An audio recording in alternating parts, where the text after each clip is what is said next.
14절까지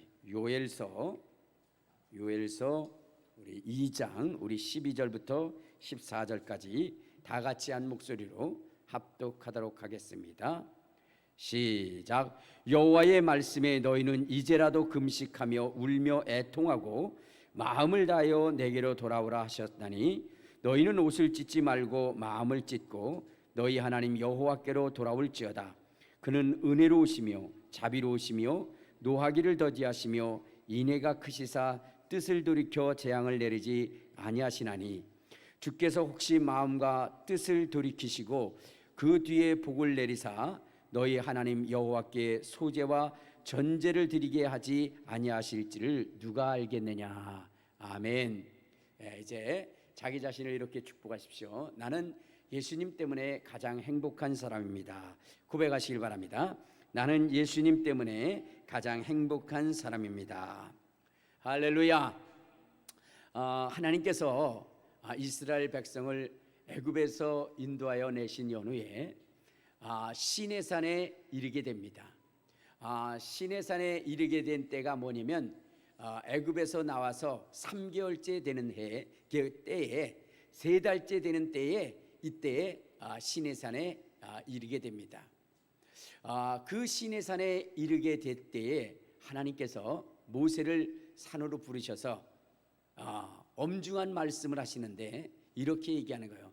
너는 내 백성에게 가서 자기 자신을 성결하게 하고 옷을 깨끗이 빨아 입으라. 그리고 시내산 주변에 있으라라고 이렇게 말씀하셨어요. 그러면서 3일이 지나면 내가 거기에 강림하실 것이다.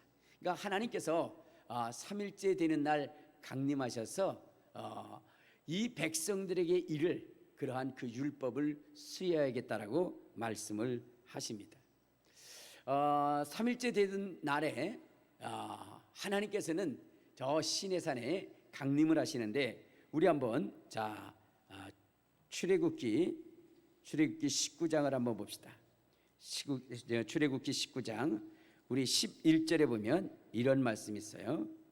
자, 시작. 준비하게 하여 셋째 날을 기다리게 하라. 이는 셋째 날에 나 여호와가 온 백성의 목전에서 시내산에서 강림하실 것이니. 그러니까 이스라엘 백성들이 첫째 날, 둘째 날, 셋째 날 이제 정결하고 성결하게 되었을 그때에 하나님께서 시내산에 임하시겠다는 겁니다.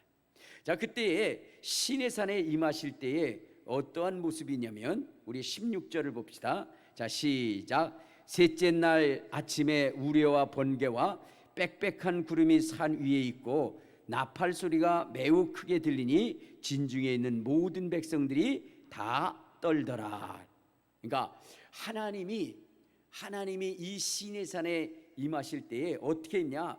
번개와 빽빽한 구름과 나팔 소리로 임함에 온 백성이 두려워 떨었다라고 이렇게 말씀을 하고 있습니다.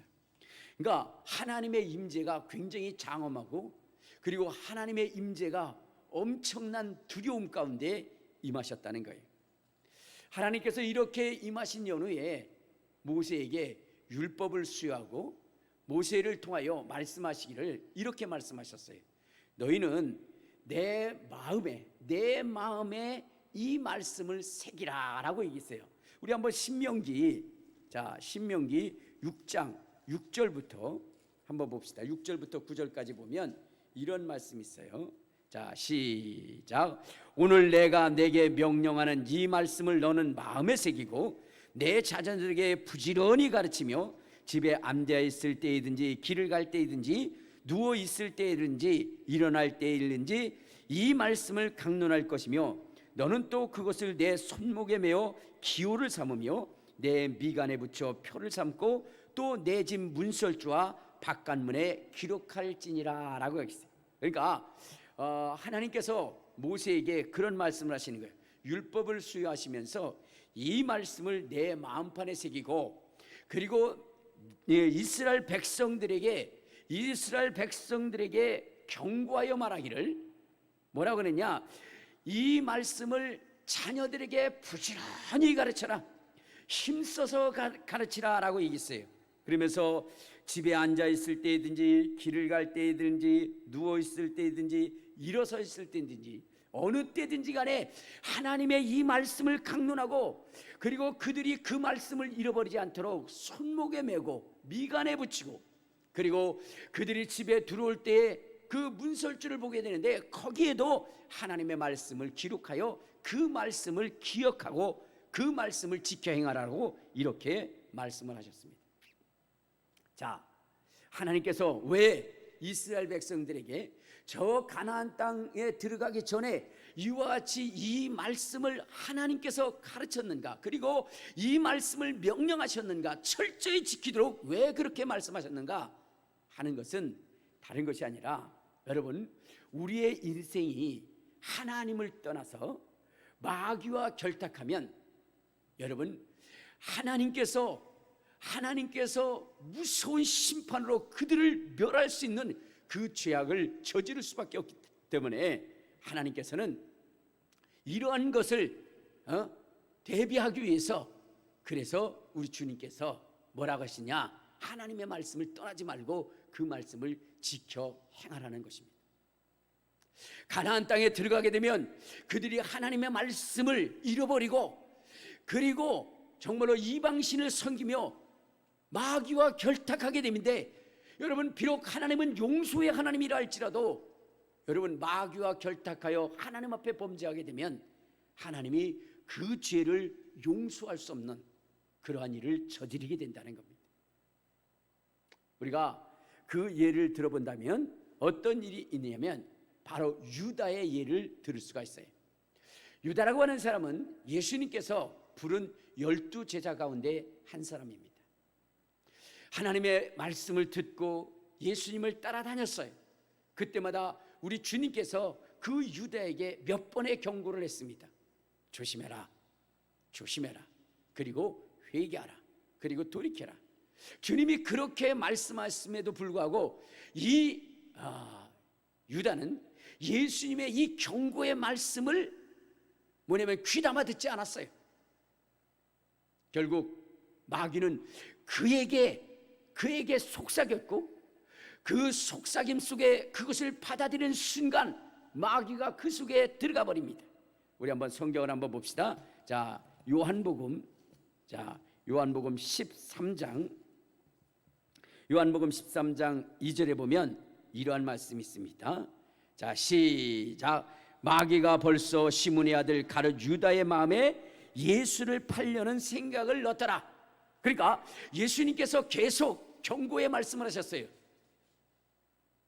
회개하라, 하나님의 말씀에 순종하라, 하나님의 말씀에 귀를 기울이라.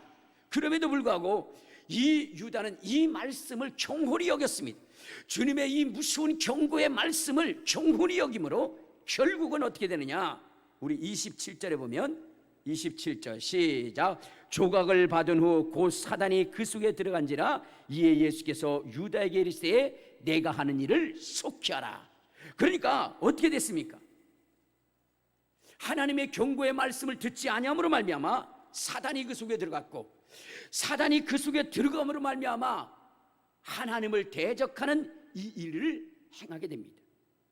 그러므로 그 일을 행할 자에게 예수님이 뭐라고 말씀하시냐면 이런 말씀을 하십니다. 너는 차라리 나지 아니함이 좋을 뻔하였도다. 너는 차라리 나지 아니함이 좋을 뻔하였도다. 결과적으로 무엇을 얘기하는 것입니까?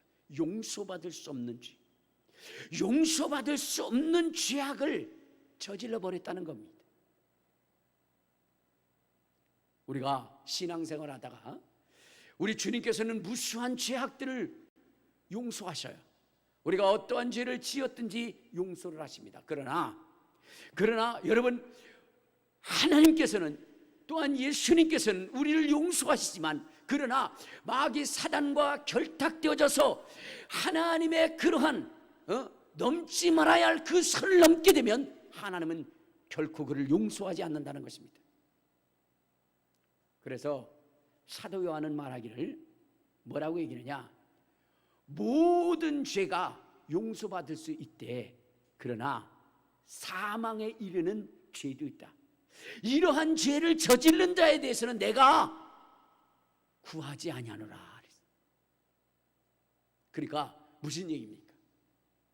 우리의 지은 죄를 하나님이 다 용서는 하지만 그러나 용서받을 수 없는 유다와 같은 그러한 그 죄를 저지른 자도 있다는 것이고, 그들에게는 기회가 없게 되는 것이고, 그들은 멸망을 당할 수밖에 없게 된다는 것입니다. 여러분, 창세기 6장에 보면 노아의 홍수에 대한 이야기를 기록하고 있습니다. 그때에 하나님께서 비록 인생들을 사랑하셨으나 그러나 이 땅에 정말로 사람의 딸들로 말미암아 이 땅에 죄가 광영함에 하나님께서 뭐라고 말씀하셨냐? 우리 한번 창세기 6장을 한번 찾아봅시다. 자, 창세기 6장에 보면 이런 말씀을 하십니다. 자, 창세기 6장. 자, 1절부터 3절을 보면, 자, 시작. 사람이 땅 위에 번성하기 시작할 때에 그들에게서 딸들이 나니 하나님의 아들들이 사람의 딸들의 아름다움을 보고 자기들이 좋아하는 모든 여자를 아내로 삼는지라. 여호와께서 이르시되 나의 영이 영원히 사람과 함께하지 아니하리니 이는 그들이 육신이 됨이라 라고 얘기했어요. 자, 그러니까 무슨 얘기냐면, 여러분, 짓지 말아야 할 죄, 짓지 말아야 할 그 죄를 짐으로 말미암아 하나님의 영이 그들과 함께하지 않는다는 거예요. 그러므로 하나님께서는 그들의 죄악을 용서치 아니하시고 어떻게 하셨느냐? 우리 5절부터 7절까지 보면, 자, 시작. 여호와께서 사람의 죄악이 세상에 가득함과 그의 마음으로 생각하는 모든 계획이 항상 악할뿐임을 보시고 땅 위에 사람 지으셨음을 한탄하사 마음에 근심하시고 이르시되 내가 창조한 사람을 내가 지면에서 쓸어버리되 사람으로부터 가축과 기는 것과 공중의 새까지 그리하리니 이는 내가 그것들을 지었음을 한탄함이니라 하시니라. 그러니까 하나님께서는 자기가 지은 그 사람들을 다 쓸어버리겠다는 거예요. 하나님이 도저히 용서할 수 없는 이 죄악을 저지름으로 말미암아 하나님께서는 이들을 다 쓸어버리로 작정하신 것입니다. 그러므로 우리가 신앙생활 가운데 우리가 정말로 우리가 경고하고 경고하시는 이 하나님의 말씀을 우리가 들어야 되는 것은 이와 같이 하나님이 용서할 수 없는 그러한 죄악에 이르지 않게 하기 위함입니다.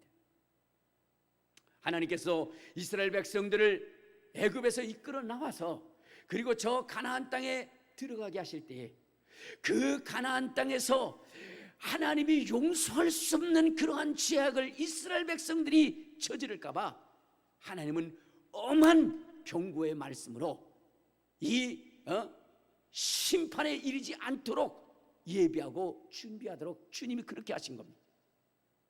그러므로 우리 주님께서는 이 시내산에서 정말로 불꽃 가운데 임하시고 구름 가운데 임하시고 번개 가운데 임하셔서 이 말씀이 얼마나 엄중하고 두려운 말씀인가를 그것을 보여주려 했던 것입니다.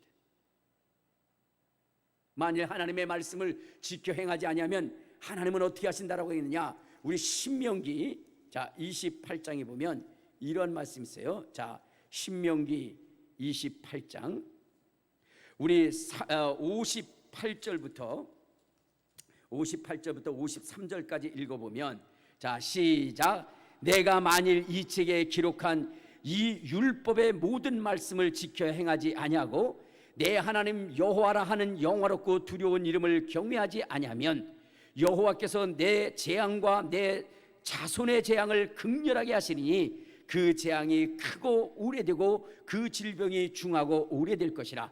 여호와께서 내가 두려워하던 애굽의 모든 질병을 내게로 가져다가 내 몸에 들어붙게 하실 것이며 또 이 율법책에 기록되지 아니한 모든 질병과 모든 재앙을 내가 멸망하기까지 여호와께서 내게 내리실 것이니 너희가 하늘의 별과 같을지라도 내 하나님 여호와의 말씀을 청종하지 아니하므로 남는 자가 얼마 되지 못할 것이라. 여호와께서 너에게 선을 행하시고 너희를 번성하게 하시기를 기뻐하시던 것 같이 이제는 여호와께서 너희를 망하게 하시며 멸망하시기를 기뻐하시리니 너희가 들어가 차지할 땅에서 뽑힐 것이라. 예, 하나님은 바로 이와 같이 이스라엘 백성들이 저 가나안 땅에 들어가서 하나님을 버리고 사단과 결탁하여 하나님이 용서하지 못할 죄악을 저지를까 봐 이와 같이 엄중하게 그들에게 경고하고 또 경고했던 것입니다. 그런데 이 하나님의 이 엄중한 경고의 말씀을 여러분 가벼이 여기고 하나님 앞에 범죄함으로 말미암아 이스라엘 백성들은 가나안 땅에서 정말로 젖과 꿀이 흐르는 그 축복을 누리지 못한 채 전 세계적으로 흐트러져서 방랑하고 유리하는 그러한 민족으로 살아가는 존재들이 됐습니다. 왜 그러한 역사가 일어났을까요? 그것은 다른 것이 아니라 이 하나님의 이 경고의 말씀을 듣지 못함으로 말미암아, 아니 순종하지 못함으로 말미암아 그러므로 생겼던 일이라는 것입니다. 하나님이 이제 이미 그들을 멸하시고 그들을 파멸하시고 그들을 뽑으시겠다고 작정하게 되면 여러분 그것을 돌이킬 수가 없는 것입니다. 그러므로 하나님의 그 뜻을 작정하기 전에 우리는 하나님 앞에 엎드려 회개하고 참여해야 되는 것입니다. 하나님이 넘지 말라 하시는 그러한 그 선들을 우리는 절대로 넘어서는 안 되는 것입니다. 만일 그렇게 한다면 우리는 영원한 파멸을 당할 수밖에 없게 되는 거죠. 여러분, 이스라엘 그러한 그 역사 속에 여러분 악한 왕들이 있고 선한 왕들이 있습니다. 특히나 여러분들 이 유다의 요시아라고 하는 왕은 정말로 하나님이 보시기에 가장 아름답고 가장 복되고 가장 아름다운, 하나님이 자랑할 만큼 그렇게 아름다운 그러한 왕입니다. 하나님의 말씀을 철저히 지키며 순종하고 복종해서 정말로 요시아와 같은 왕은 전에도 없고 후에도 없을 그러한 왕이라고 하나님이 칭송을 하게 됩니다. 우리 한번 성경을 한번 봅시다. 어디를 보시면 열왕기하 23장, 자 열왕기하 23장 24절 25절에 보면 이런 말씀이 있습니다. 자 시작. 요시아가 또 유대 땅과 예루살렘에 보이는 신접한 자와 점쟁이와 드라빔과 우상과 모든 가증한 것을 다 제거하였으니 이는 대제사장 실기야가 여호와의 성전에서 발견한 책에 기록된 율법의 말씀을 이루려 함이라. 요시아와 같이 마음을 다하며 뜻을 다하며 힘을 다하여 모세의 모든 율법을 따라 여호와께로 돌이킨 왕은 요시아 전에도 없었고 후에도 그와 같은 자가 없었더라. 그러니까 여러분 이스라엘의 수많은 왕들이 때로는 하나님 앞에 범죄하고 때로는 가증한 것을 섬기기도 했습니다. 또 어떤 사람들은 선한 왕으로서 하나님의 말씀을 지키기도 했습니다. 그러나 여러분 이 요시아처럼 이렇게 철저하고 확실하고 분명하게 하나님의 말씀을 지킨 왕은 없었던 것입니다. 그래서 성경은 전에도 없었고 후에도 없었더라 그랬어요. 자, 그런데 여러분 이렇게 철저하게 지킨 왕이 있음에도 불구하고 하나님께서는 이스라엘 백성들을 저주하고 그들을 전 세계로 흩으시겠다라고 하는 이 저주의 말씀을 거두지 않았어요. 무엇 때문일까요? 자, 우리 26절부터 보면 이러한 말씀이 있습니다. 자, 시작. 그러나 여호와께서 유다를 향하여 내리신 그 크게 타오르는 진노를 돌이키지 아니하였으니 이는 므낫세가 여호와를 경노케 한 그 모든 경노 때문이라. 여호와께서 이르시되 내가 이스라엘을 물리친 것 같이 유다도 내 앞에서 물리치시며 내가 택한 이 성에 예루살렘과 내 이름을 거기 두리라 하는 이 성전을 벗어버리라 하셨더라 라고 했어요. 자, 그러니까 하나님께서는 여러분 솔로몬의 일천 번제를 받으시고 또 솔로몬이 세운 그러한 그 성전을 보신 다음에 내 이름을 여기에 두어 내 눈이 항상 여기 있고 내 마음이 여기에 항상 있으리라 그렇게 말씀하셨어요. 자, 그런데 오늘 이 므낫셋이 저지른 이 죄악 때문에 이스라엘 그 북이스라엘을 멸망시킨 것과 같이 내가 유다도 남유다도 내가 무너뜨리고 성전도 무너뜨리라고 하나님이 이렇게 말씀하셨습니다. 무엇 때문일까? 므낫셋이 하나님을 경노케 한 것 때문이라라고 했어요. 므낫셋이 지은 죄가 너무나도 크고 너무나도 무섭고 너무나도 두려운 것이기에 여러분 요시아와 같은 그런 왕이 있다 할지라도 여러분 주님은 그 재앙을 그 저주를 돌이키지 아니하시겠다는 겁니다. 참으로 무섭고 두려운 일이 아닐 수가 없습니다. 이 일로 인하여 여러분 시드기야 왕 때에 바빌론으로 여러분 이스라엘 백성들이 끌려나가는데 여러분 요세푸스의 그러한 그 역사적 기록에 보면 차마 눈뜨고는 볼 수 없는 참혹하고 참담한 일들을 이스라엘 백성들이 겪게 됩니다. 왕은 눈이 뽑히고 쇠사슬에 묶여서 질질 끌겨나가고 아기를 품은 그 어머니의 그 품속에서 아기를 빼앗아서 그래서 돌 가운데 내려 쇠를 치고 그리고 다리를 분질러뜨리고 가슴을 찢어버리고 여러분 도저히 인간으로는 정말로 할 수 없는 이 잔악한 행위들이 이스라엘 백성들에게 가해지고 참담하다 못해 정말로 비참하고 정말로 통곡하고 애곡해도 여러분 그 슬픔을 다 알 수 없을 만큼 그러한 그 참담한 일들을 이스라엘 백성들이 겪게 됩니다. 그럼에도 불구하고 그들을 도울 자가 없고 그들이 의리할 자가 없었습니다. 예전에는 힘들고 어려운 일을 당할 때마다 외세가 진동할 때마다 우리 주님께서 그들의 방패가 되셨고 그들의 힘이 되셨고 그들의 능력이 되셨고 그들의 용사가 되셨고 그들의 무기가 되어서 이방 민족들을 무찌르고 이겼지만 그러나 지금은 아무리 외치고 아무리 부르짖어도 그들을 도울 자가 없을 만큼 이 비참하고 참담한 일을 겪게 된 것입니다.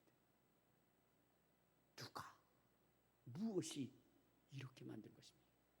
바로 므낫셋의 죄 때문이라고 성경은 이야기하고 있습니다. 우리 한번 성경을 한번 찾아봅시다. 자, 에레미야서 15장에 보면 이런 말씀이 있어요. 왜 이러한 일들이 이스라엘 백성들 가운데 임할 것인가 하는 부분에 대해서 우리 15장 4절에 보면 이러한 말씀이 있습니다. 자, 시작. 유다 왕 히스기야의 아들 므낫세가 예루살렘에 행한 것으로 말미암아 내가 그들을 세계 여러 민족 가운데 흩으리라. 므낫셋이 지은 죄 때문에 므낫셋이 지은 그 죄 때문에 하나님이 이스라엘을 저주하는데 이 저주는 돌이킬 수 없는 죄악이라는 거예요. 우리 한번 자 7절부터 우리 9절까지 읽어봅시다. 자, 시작. 내가 그들을 그 땅의 여러 성문에서 키룻가불로 그 자식을 끊어서 내 백성을 멸하였나니 이는 그들이 자기들의 길에서 돌이키지 아니하였음이라. 그들의 과부가 내 앞에 바다 모래보다 더 많아졌느니라. 내가 대낮에 파멸시킬 자를 그들에게로 데려다가 그들과 청년들의 어미를 쳐서 놀람과 두려움을 그들에게 갑자기 닥치게 하였으며 일곱을 낳은 여인에게 쇠약하여 기절하게 하며 아직도 대낮에 그의 해가 떨어져서 그에게 수치와 근심을 당하게 하였느니라. 그 남은 자는 그들의 대적의 칼과 칼에 붙이리라. 여호와의 말씀이니라. 그러니까 여러분 하나님의 말씀을 거역하고 하나님의 그러한 그 경고의 선을 넘어버리면 하나님이 이렇게 참담하고 무서운 경고를 낸다는 것입니다. 이것을 이미 모세를 통해서 율법을 통해서 경고하셨어요. 하나님께서 말씀하시기를 하나님의 그러한 그 경고의 선을 넘어버리면 애굽에 대한 재앙뿐만 아니라 성경에 기록되지 아니한 재앙까지도 쏟아부어서 이스라엘을 멸절하고 이스라엘을 흩어버리리라 말씀하셨는데, 오늘 이 경고의 말씀을 므낫셋은 듣지 아니하고 이스라엘 백성으로 말미암아 범죄하게 함으로 말미암아 하나님의 이 무서운 형벌을 내리게 된 것입니다. 그런데 여러분들, 더 슬프고 안타까운 것은 이때에 비록 요시아와 같은 그러한 왕이 있다 할지라도 여러분, 이 재앙이 물러갈 수 없다는 것입니다. 하나님이 정한 그 재앙이 다 이루어질 때까지 하나님은 그 재앙을 멈추지 아니하시겠다는 것입니다. 여러분, 이러한 무서운 재앙이 있을 때에 예레미야는 주님 앞에 눈물로 기도하며 이 재앙이 물러가기를 기도합니다. 하나님이여, 내 눈에는 눈물뿐입니다. 내 눈물로 말미암아 내 눈이 짓물렀고 백성이 당할 그 고난과 그 슬픔 때문에 이 가슴이 무너짐을 어찌할 수 없사오니 주여 이 일을 돌이켜 주옵소서. 그렇게 간절히 기도할 때 하나님이 이렇게 말씀하십니다. 자, 우리 한번 예레미야서 15장 1절을 한번 봅시다. 15장 1절 시작. 여호와께서 내게 이르시되 모세와 사무엘이 내 앞에 섰다 할지라도 내 마음은 이 백성을 향할 수 없나니 그들은 내 앞에서 쫓아 보내리라. 여러분, 이 예레미야의 간절히 부르짖는 이 기도 속에 하나님이 그 재앙을 멈추지 아니할 그 단호한 그러한 모습을 보여주시는데 이렇게 얘기하는 거예요. 이미 뜻을 정하여 내 그 계획을 시작하려 하니 구하지 말라는 거예요. 기도하지 말라는 거예요. 비록 모세와 사무엘과 같은 정말로 그렇게 하나님의 아끼는 종들이 와서 외친다 할지라도 하나님은 그 소리를 듣지 않겠다는 거예요. 모세라고 하는 사람이 어떤 사람입니까? 이스라엘 백성들이 하나님 앞에 범죄했을 때 하나님이여 이스라엘 백성들을 용서하여 주옵소서.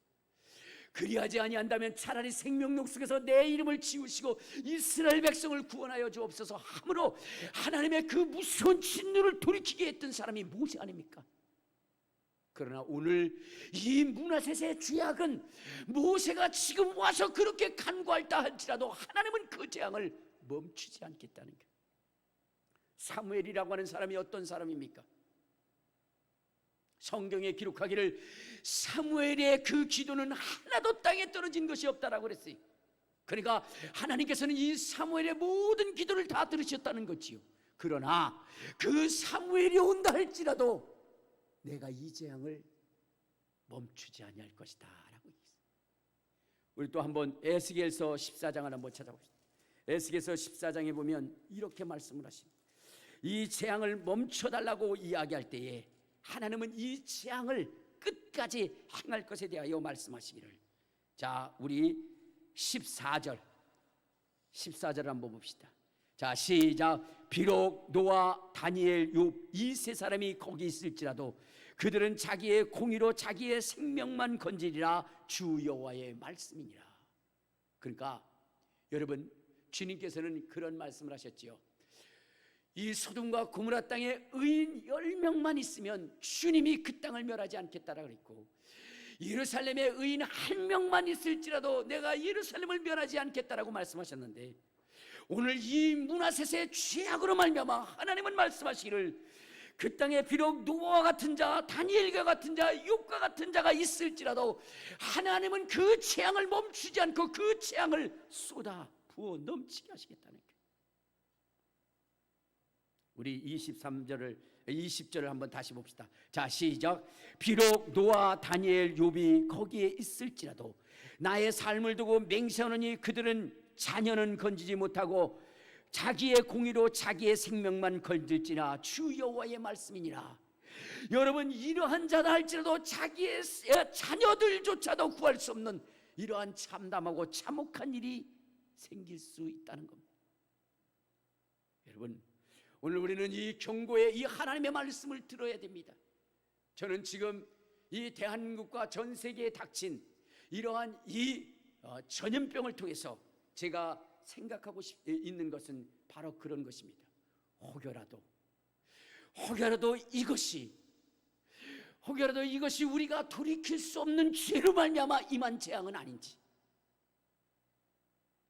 혹여라도 이 재앙이 우리가 정말로 하나님 앞에 회개하고 부르짖고 간구해도 그래도 하나님이 돌이킬 수 없는 그러한 재앙은 아닌지 심히도 두렵고 떨린다.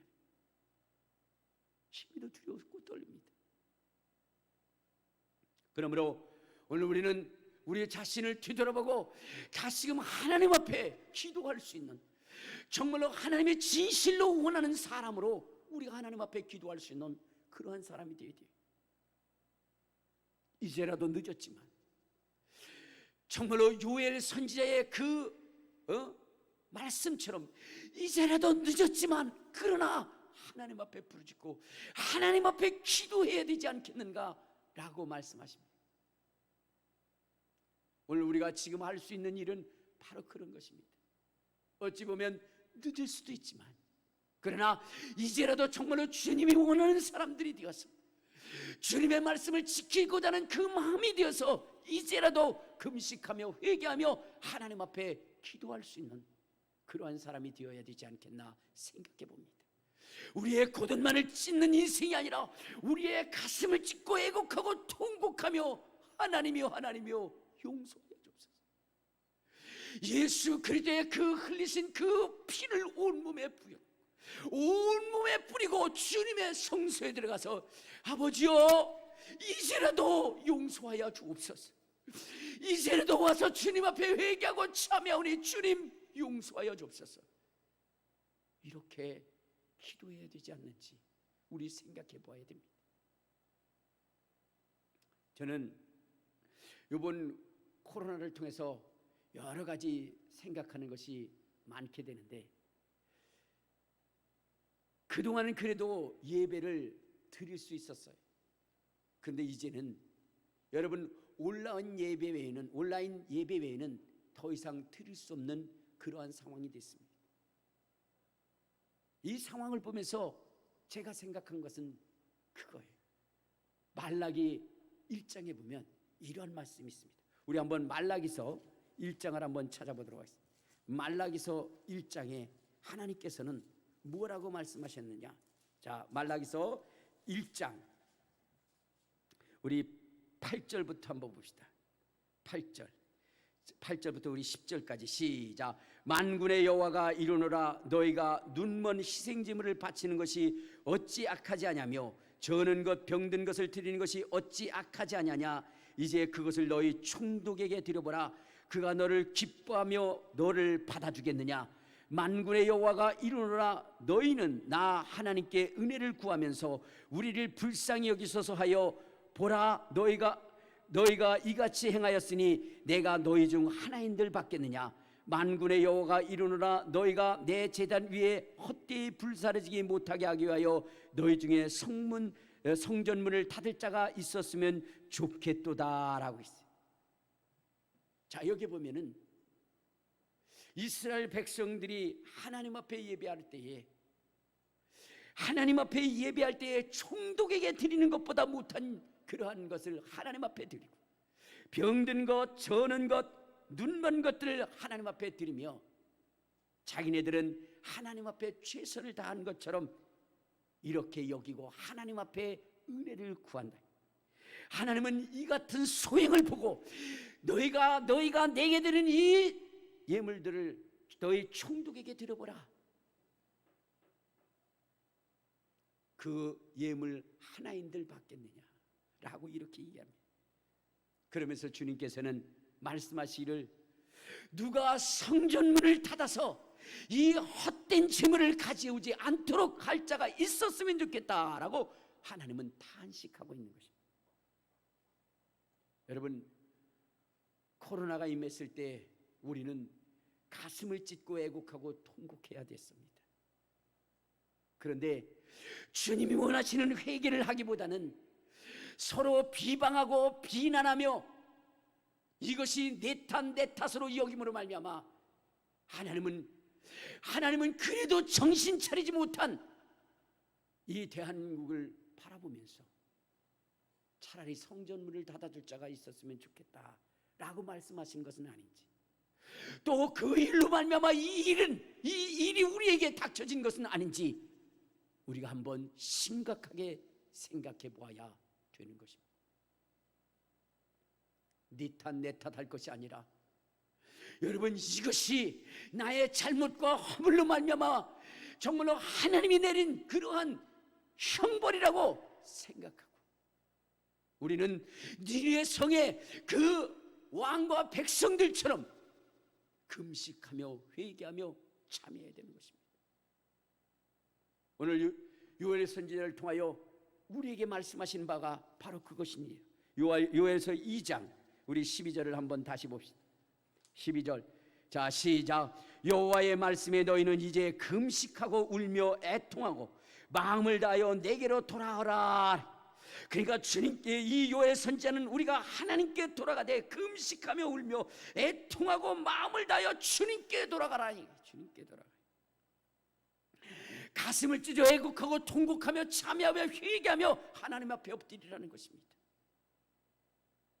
늦은 감이 있다 할지라도 이제라도 참여하며 회개하며 하나님 앞에 순종하고 복종할 마음의 자세를 가지고 여러분 기도할 수 있는 우리 모두가 되었으면 좋겠습니다.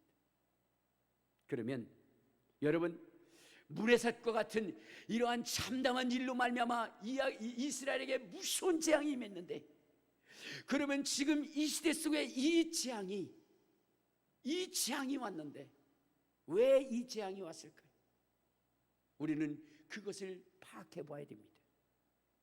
그것은 다른 것이 아니라 우리가 사랑하지 못했다는 것. 사랑하지 못했다는 것. 하나님께서는 우리에게 말씀하시기를 너희는 마음을 다하고 뜻을 다하고 성품을 다하여 주 하나님을 사랑하고 내 이웃을 내 몸과 같이 사랑하라 하셨는데, 우리는 이것을 실천하지 못했습니다.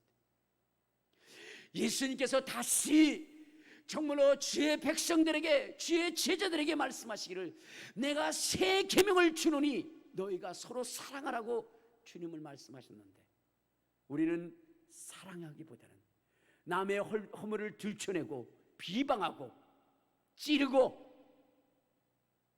신란하고 비난하며 남을 욕하고 죽이게 했던 것은 아닌, 우리 생각해 봐야 돼요.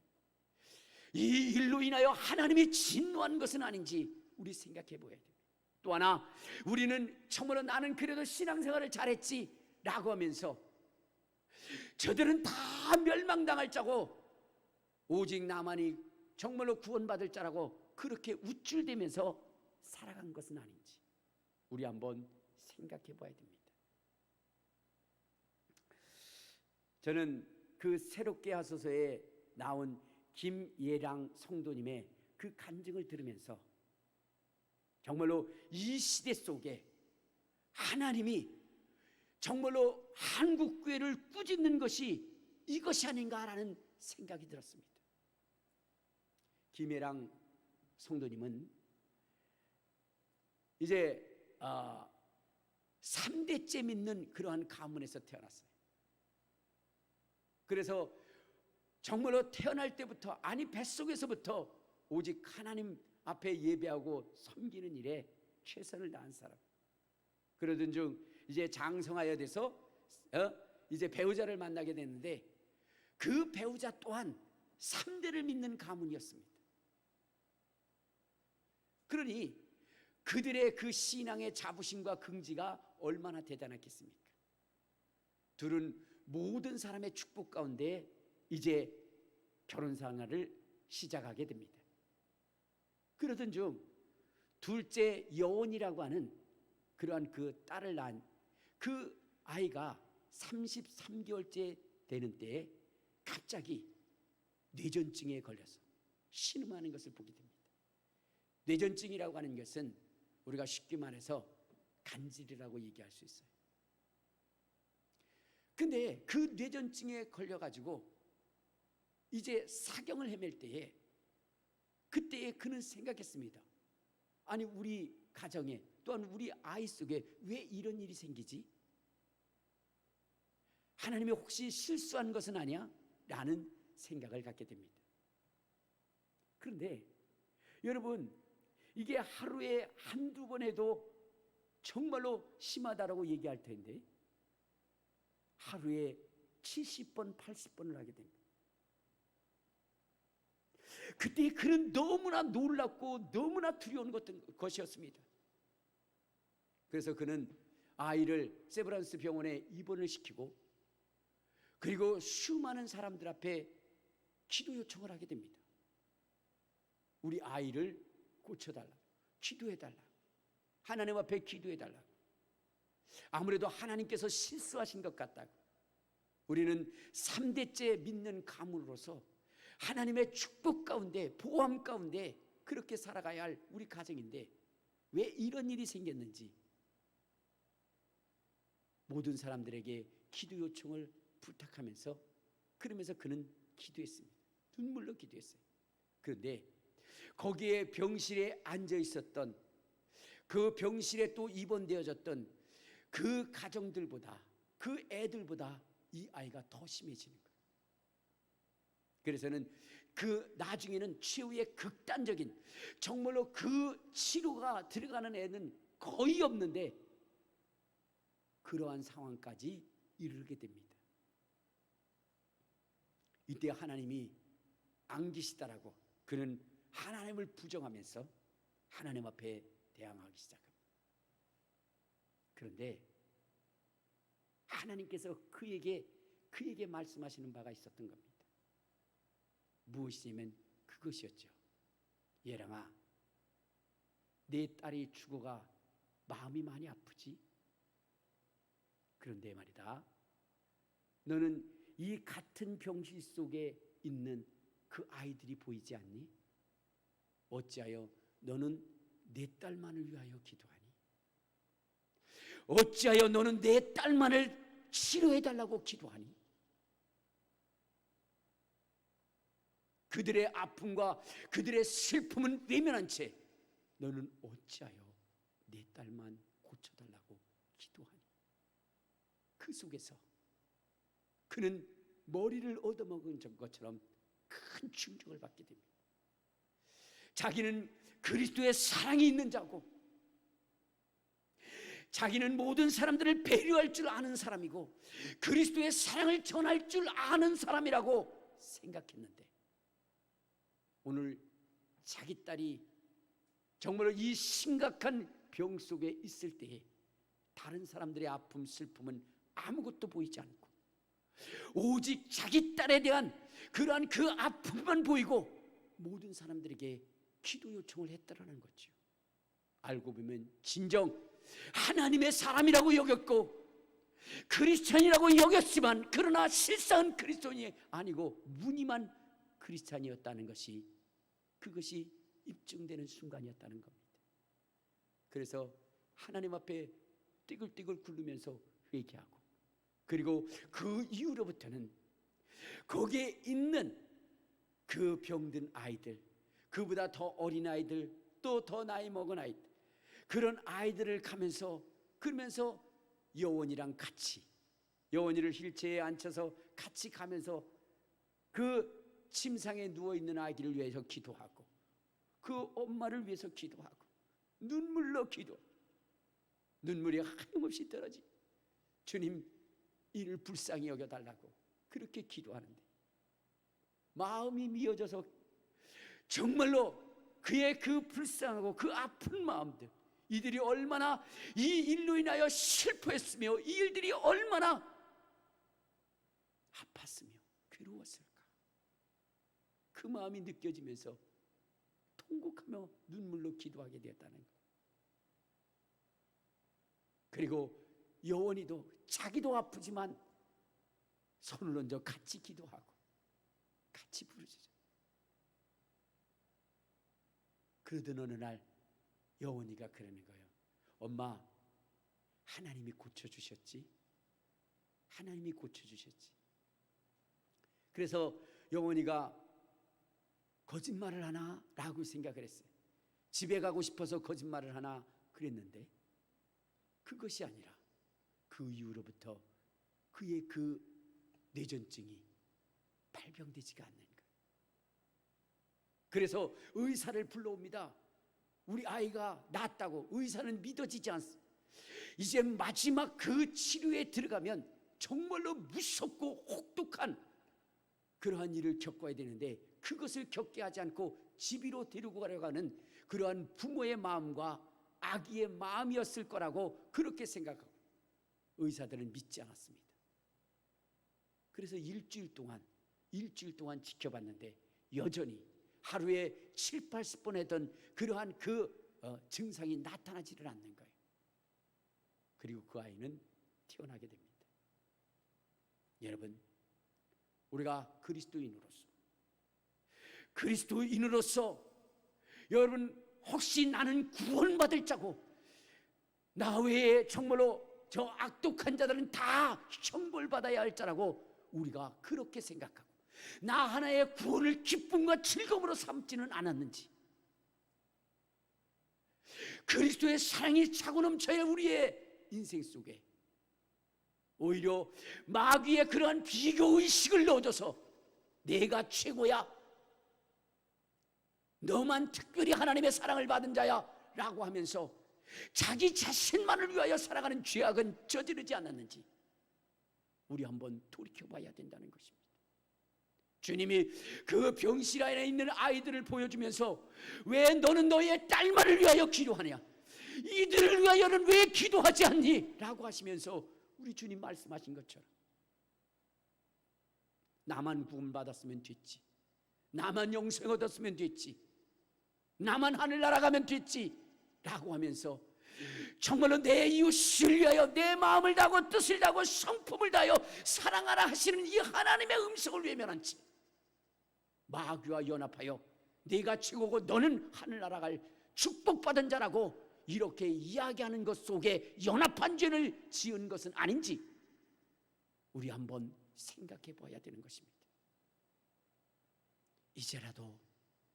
이제라도 다시금 하나님 앞에 엎드려 기도하며 이제라도 금식하며 회개하며 내가 사랑이 없었습니다. 내 속에 사랑이 메말랐습니다. 이웃에 향한 사랑이 메말랐고 하나님을 향한 사랑이 메말랐습니다. 주님, 하나님은 사랑이신데 그 사랑을 보여주기 위해서 우리가 죄인 되었을 때 예수님은 우리를 위하여 십자가에 못 박혀 죽으십니다. 그 사랑을 받았음에도 불구하고 우리는 그 사랑을 전할 수 없는 메마른 땅이 되어져 있지는 않은지 주님 앞에 회개하면서 주님, 이제라도 가슴을 찢고 회개하오니 이제라도 영혼을 위하여 눈물로 기도하기를 원하오니 이웃을 위하여 죽어가는 영혼을 위하여 지옥을 향하여 달려가는 영혼들을 위하여 주님 부르짖겠사오니 주님, 우리를 용서해 달라고 우리 주여 3번 부르고 통성으로 기도하시겠습니다.